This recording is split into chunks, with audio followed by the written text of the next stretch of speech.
I've discovered, and you know this too, because you're saved and you have common sense. So this is not nothing new. God just allowed the opportunity for me to frame it and put it together, package it up, and give it to you. But you already know this. So there are basically three types of really not people, but behaviors. That's where you got to stay with me. Behaviors that people exhibit that will determine who stays and who goes.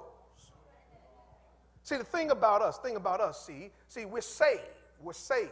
How many people here are saved? This is not a trick question. This is for real. Nope, I'm not playing. This is for real.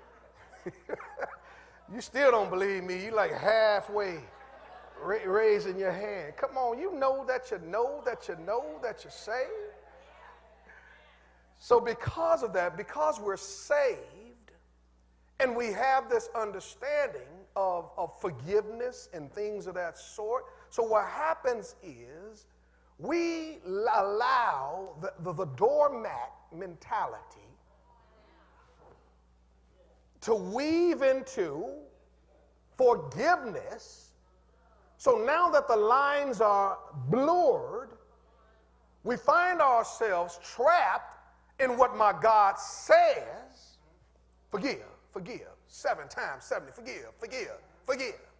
But then the reality is, says, I'm about tired of this, you, and all that you brought into this. So because of that, there are behaviors that people exhibit that'll give you clues as to who stays and who goes. How many of y'all want to know this tonight? You want to know this tonight? All right, give me $10. Give me $10.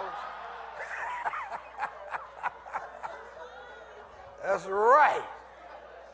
I ain't passing go. I ain't saying no more till I get me $10. Thank you, baby. No, that's all right. That's right. I'm going to pack up my iPad and go home. But quite seriously, look to the behavior and not the person. Because what you'll discover is that people and faces change,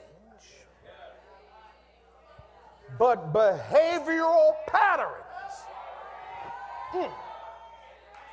you preaching Stowers, remain the same. And see, what you have to realize is that you cannot deal with everyone the same way. Man, I'm about to bless you. You cannot deal with everyone the same way. Different people in different categories require different strategies, and ain't nobody wrote that down. So with that stated, we have to ask the question, who stays? Who gets to go on up to the deluxe apartment in the sky? Who gets to say? Proverbs. Let's go back to Proverbs real quick. Now, here it is. Watch this. Trust in the Lord. No, that's not where I want to go. I want to go to 1:7 because that's where it begins. The fear of the Lord. A healthy reverence for God.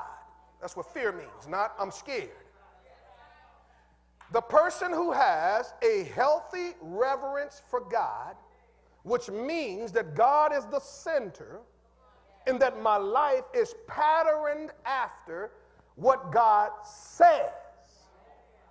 So, my fear is a healthy respect, a healthy reverence that God is God. He is in control. His words are the best for my life. His will is the way for my life. I am not the author of my life. He is the author of my life. So whatever he says, I believe. And if I believe it, I'm going to do it. Even when I don't understand it, even when I don't feel it, God is God, and I'm going to step back and respect the fact that he is God and he is in control. The fear of the Lord is the beginning of knowledge. So that's why we find ourselves doing the same things the same way, because we know God, but we don't fear him. So we act independently from him, and that's why God stepped back and said, do it your own way. Because there is no fear, healthy, reverent respect. So the fear of the Lord is the beginning of knowledge, but who? Fools despise wisdom and knowledge and instruction. Wisdom comes from a healthy respect that God is the center of my joy.